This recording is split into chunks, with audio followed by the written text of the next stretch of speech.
السلام علیکم ورحمۃ اللہ وبرکاتہ۔ آج ہم ایک بہت اہم دعا سیکھیں گے۔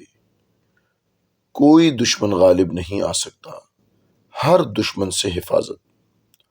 حضرت حاجی عبدالوہاب صاحب رحمۃ اللہ علیہ کا بیان ہے کہ یہ درود شریف ہر نماز کے بعد 7 مرتبہ پڑھ لیا کریں، انشاءاللہ کوئی بھی دشمن غالب نہ آ سکے گا اور جنات، جادو، سانپ، بچھو جیسے موذی جانوروں سے حفاظت رہے گی۔ صلی اللہ سبحانہ و بحمدہ علی محمد عبدہ و رسولہ النبی الامی و آلہ و بارک وسلم کما هو اہلہ۔ جزاک اللہ خیرا فی الدنیا والآخرہ۔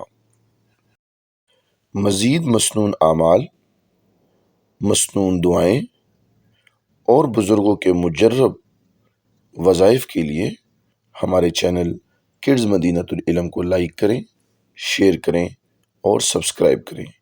شکریہ۔